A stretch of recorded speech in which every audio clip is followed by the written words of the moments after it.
When we're talking about harm reduction, what are we talking about? Well, we're talking about a lot of things, but most people talk about it in context to drug use. So harm reduction is the idea that people are going to use drugs. There's no stopping drugs. Drugs have been around for thousands of years. Humans have been in relationship with psychotropic plants and substances.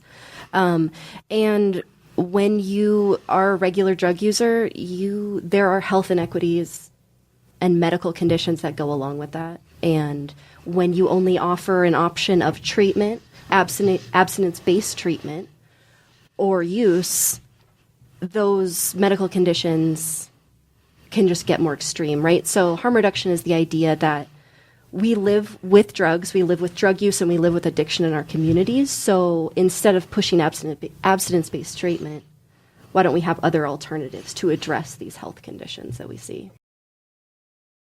So let's get into some of the nuts and bolts about when we're talking about in providing harm reduction services, what we're talking about.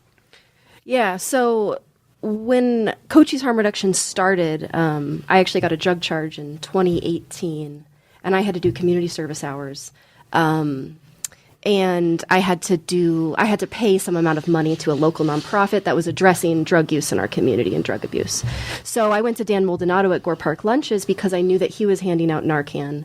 And I started volunteering for him in order to get my charges dropped, basically. And through doing that, people who are using drugs in this community need Narcan, and they also need a lot more than just Narcan. So I started working to address some of those other needs. When people tell you that they need things and ask for things, it's hard to say no. So that's kind of how I started plugging into supporting people in the community who are using drugs.